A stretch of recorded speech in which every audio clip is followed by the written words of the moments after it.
Hey everyone, if you're new here, welcome. My name is Keisha, and today I'm going to be talking about all the books that I read in the month of September.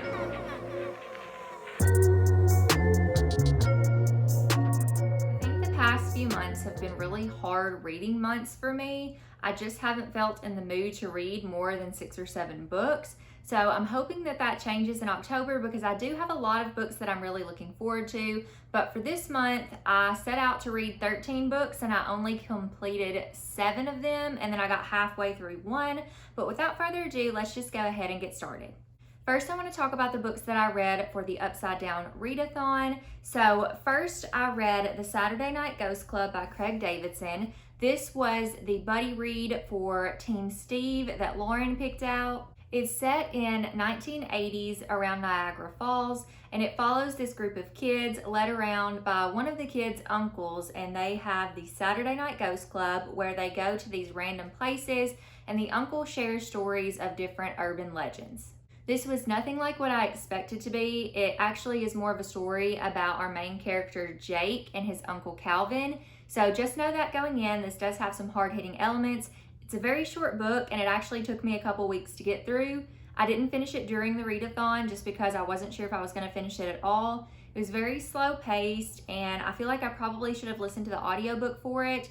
But by the end of it, I did end up giving it, I think I thought about giving it 3 stars because I really liked the ending. There was like an instance where I had a single tear run down my cheek. But overall, I think this book was just okay for me, so I gave it 2 stars. I just think it was a little bit of a more literary writing style, and that's not always my cup of tea. I do think there were points in here that I liked, but overall, it just wasn't one of my favorite books. The next book that I read, and actually it was the first book that I read for the readathon, was Goodnight Beautiful by Amy Malloy. This was such a pleasant surprise because I had seen so many people talking about this book a couple of years ago, and I'd honestly seen mixed reviews. Most reviews I think I saw were 3 stars, but I actually ended up giving this one 4. This story follows our main characters, Sam and Annie, and I'm just going to read the blurb at the top on the back just to kind of give you a gist of what this is about. So it says, a handsome psychotherapist, his lonely wife, and in his home office ceiling, a vent. You'd listen too, wouldn't you? You know you would. Because I totally would too. So this is basically what the story follows. You have newlyweds and you have the main character Sam, who is in his home office, and he has his therapy sessions that can be heard from a vent. So you have all these different people and everything's fine until the lady in the Mini Cooper shows up, and then everything kind of spirals from there. I don't want to say too much about this because I feel like the perks of this book for me were going in blind. This is a book that has lots of twists and turns along the way. There are multiple points of view that I found really interesting, and honestly, if you don't mind listening to an audiobook, I would highly recommend listening to the audiobook while reading this book physically because that really adds another element to the story. The next book I want to talk about is Empty Smiles by Catherine Arden. This is the 4th and final book in the Small Spaces series by her, and I'm honestly really upset about it because I love this series so much. You guys have probably heard me talk about Small Spaces so much on my channel, and this again is the 4th book. Each of these books are set in a different season. So Small Spaces was set in the fall, Dead Voices was set in the winter, Dark Waters was set in the spring, and Empty Smiles was set in the summer. This is set around well, let me just tell you what all of them are set around. So the first book, Small Spaces, in the fall, is set on a farm with some creepy scarecrows and a smiling man, and it follows our main characters, Ollie, Coco, and Brian, who are followed throughout all of these books. And it's just a really creepy, Goosebumps-esque type of story. The second book takes place at an abandoned ski lodge that used to be a girls' home, I believe, or a girls' school. The third book takes place on an abandoned island, and this book takes place at a carnival of sorts, and it features creepy, scary clowns and dolls. So of all of the books, Dead Voices, which is the second book, and Empty Smiles, which is the 4th book, are my favorites in the series, and this one wrapped up so well. I will say that there have been times in her novels where I feel like things wrap up a little bit too pristinely and too quickly, and they could have gone on a little bit longer, but honestly, I love these stories. I read this in one sitting. It was phenomenal. So if you haven't checked out the Small Spaces series, it is a spooky middle grade series, but it is such a fun ride. And the last book that I set out to read for the Stranger Things or Upside Down Readathon was A Cosmology of Monsters by Sean Hamill. Now, I only made it about halfway through this book, so I'm not sure if I'm going to carry it over into October or not, But I was really enjoying this, especially the audiobook. So if you do have the opportunity to snag the audiobook, I would recommend physically reading it while listening to the audiobook. That has become one of my favorite ways to consume books, is by doing both of those at the same time. And this audiobook is so good. I feel like I heard mixed things, but honestly, the audiobook is very, very good. There are sound effects and kind of like, it's not really music, but kind of sound effects that sound like music at times. There are some really intense moments, and it's just really good and is really up to my enjoyment of this story. But if you don't know what this is about, it is about our main character, Noah Turner, and Noah and his family have a history with monsters. And the difference with Noah than his sisters and his parents is that Noah lets these monsters in. So you follow Noah as he tells the story of his family and gives different perspectives of all of his family members and where they're at in life and all that different kind of stuff. But I don't want to say too much because I feel like you should go into this one a little bit blind, but just know that you're going to be along for a crazy ride. I'm hoping to finish this maybe by the end of the year, but like I said, I don't know. I just needed to put it down, and so I don't know if we'll pick it back up or not, but I will keep you posted if I do. Next up, I read a graphic novel. This is the Seance Tea Party by Ramena Yee. I'm not sure if I'm pronouncing that name right, so I apologize if I'm not.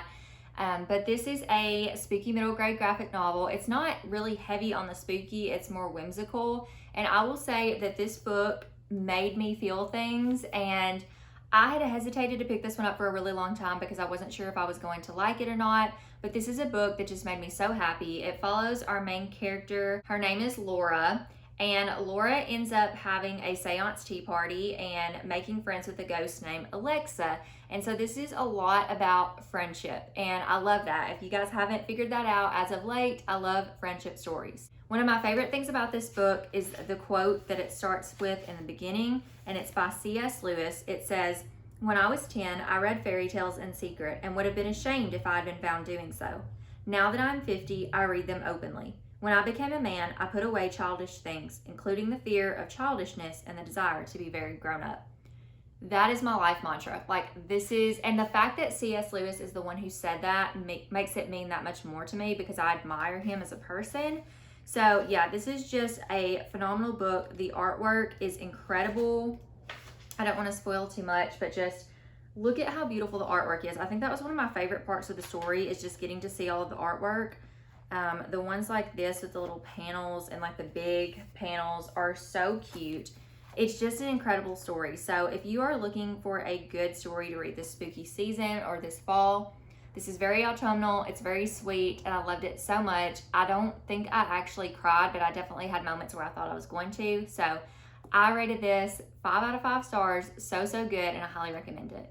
Then I read Daybreak on Raven Island by Fleur Bradley. I read Midnight at the Barclay Hotel by this author last year, so I was really excited to pick up her newest release. This story follows our main characters, Tori, Marvin, and Noah, and they would rather be anywhere else in the world than on the 7th grade class field trip to Raven Island Prison.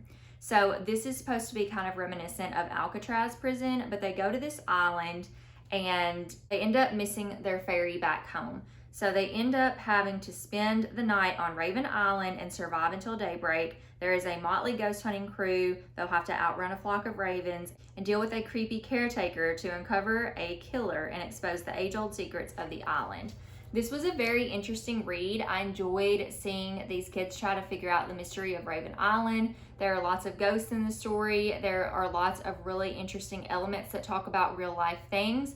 Prison is one of those things that is discussed in this book, so there are some kind of heavier topics dealt with. I feel like this wasn't my favorite book of all time or anything like that. I mean, obviously, I gave it 4 out of 5 stars, so I thought it was really good, but honestly, like, I don't know, some part of me wants to give it like 3 or 3.5, and it's not because of the writing, it's just because I don't feel like this is my preferential story, per se, because of certain elements. But I did like, it was definitely very creepy. It was creepier than Midnight at the Barclay Hotel, but that book has such a special place in my heart. So I don't know, this is really hard for me to rate because upon sitting on it for the whole month, now I'm kind of feeling like it's probably realistically more 3 or 3.5. But objectively, I would give it a 4-star rating. I think most people will enjoy this, so if any of that piques your interest, I would recommend picking this one up.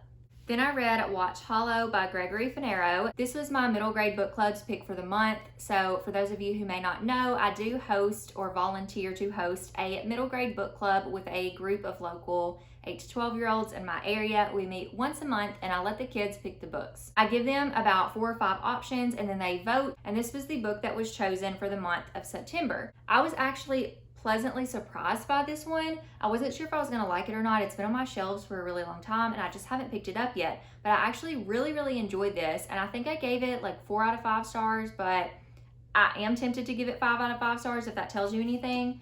This story follows our main characters, Lucy and Oliver Tinker. And Lucy and Oliver live in a clock shop with their father, who is a clock worker or a clockmaker. He kind of fixes and tinkers with clocks.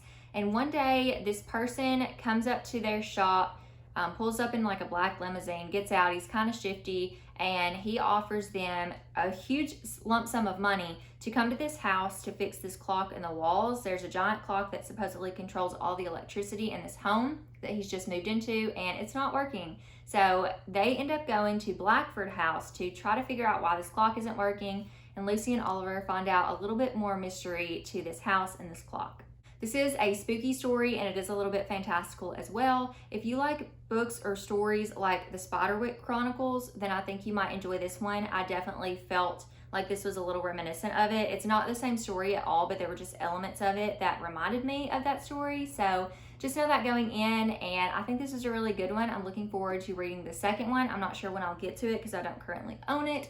But there are only 2 books in the series, and I thought this was a really good one. It explores elements of fear and love and family, and it was just such a good time. And the last book that I read in the month of September is Long Live the Pumpkin Queen by Shay Earnshaw. This is based off of Tim Burton's The Nightmare Before Christmas, and I ended up buddy reading this with my friend Elizabeth from Ponytails and Paperbacks. She and I actually did a movie watch along together too, to kind of refresh our memories on the story of Jack and Sally before we jumped into this book. You all may know that Shay Earnshaw is an auto-buy author for me, and my favorite book by her is The Wicked Deep, but I have read all of her books to date. This was her most recent, and I was really excited to pick this one up because it follows Sally, and I thought that was really neat. I'm not like a super fan of The Nightmare Before Christmas, but I definitely do enjoy the movie, and I've seen it multiple times. So I know that Shay Earnshaw does atmosphere really well, and I thought that she was the perfect person to capture that with this story. So this follows Sally, and if you don't know anything about The Nightmare Before Christmas, I would definitely recommend watching that movie first, because this really brings it to life in written word. So this follows Jack and Sally after they have been married, and Sally has become the pumpkin queen of Halloween Town, and she is feeling a little bit not like herself. She is a rag doll, she's a little bit disheveled, she is not really feeling very queen-like, and everybody's kind of trying to change her, and she just wants to be herself. So she ends up running into the hinterland forest with Zero, and she comes upon this new door that leads to a new place that she has not been to before. And some things happen from there. I don't want to say too much because spoilers, it's very easy to spoil this. But there are some things that happen, there's twists and turns along the way. Hands down, just like I say about all of Shay Earnshaw's books, the atmosphere is impeccable here. She was the perfect person to write Sally's story. And if you are here for nothing but the atmosphere, I think that this is the perfect one, because she does such a good job, like I said, of bringing Halloween Town to life and all the different places that are visited. And I just think it was really well done. You also get to revisit some of the characters from the show in different places. So I think that was really cool. And I really enjoyed this one. I ended up giving it 4 out of 5 stars. Okay, y'all, that's going to be it for me today. I hope you enjoyed hearing my thoughts on the books that I read in the month of September. Make sure to leave a comment down below and let me know what your favorite book that you read in the month of September was. I think mine was probably Empty Smiles by Catherine Arden. So why don't you go ahead, if you made it this far in the video, and leave a clown emoji down below, since that was my favorite book this month. And thank you all, as always, so much for watching. I love you all so much. I'll see you in my next video. Bye, friends.